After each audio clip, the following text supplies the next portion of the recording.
கடைசி 2 விரல் மடக்கிக்கோங்க. மடக்கும் பொழுது இந்த ரேகையில் ஏற்படுற மாதிரி பார்த்துக்கோங்க. இந்த 3 விரலை இப்படி ஒன்றா சேர்த்துக்கோங்க.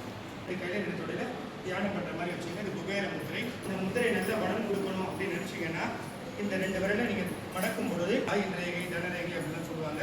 இந்த தனரேகையில் தொட்டுட்டு இந்த 3 விரலை கல்வியில் மாணவர்களும் இந்த முத்திரையை பிடிச்சிட்டு எக்ஸாம் எழுத போனாங்கன்னா படித்ததெல்லாம் மறக்காமல் நல்ல ஞாபகம் சக்தி இது கொடுக்கும். சயின்டிஃபிக்காக பார்த்தீங்கன்னா சைனஸ் பிரச்சனை இருந்தால் சைனஸ் பிரச்சனையை குறைக்கும். குபேர நடவடிக்கை குறைக்கும். வரும் செப்டம்பர் மாதம் 21ஆம் தேதி மாலை அமாவாசை ஞாயிற்றுக்கிழமை முதல் அக்டோபர் மாதம் 2ஆம் தேதி வியாழக்கிழமை விஜயதசமி வரை எதிரே வீட்டிற்கு அரைக்காசமன் துணையிலிருந்து அரைக்காசமணி உற்சவமூர்த்தியும் இங்கு மகாலட்சுமி தாயார் உற்சவமூர்த்தியும் பக்தர்களின் இல்லம், அலுவலகம் மற்றும் ஆலயங்களுக்கு எழுந்தருளி நவராத்திரி சிறப்பு பூஜையின் மூலம் அனுபவிக்க இருக்கின்றார்கள்.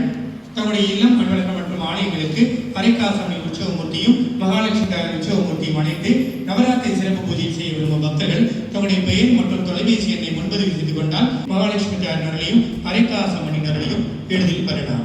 ஓம் ஸ்ரீ தனலட்சுமி வளர்பிறை பஞ்சமி மற்றும் குபேர பகவானுக்கு வந்த நாளாம் வியாழக்கிழமையான இன்றைய நாளில் லட்சுமி குபேர தரிசனம் செய்ய வந்திருக்கும் உங்களுடைய அனைவரின் இல்லங்களிலும் லட்சுமி குபேர சம்பத்து கொட்டட்டும் கொட்டட்டும், அரைக்காசமணி நருள் எண்டட்டும் கிட்டட்டும் கிட்டட்டும்.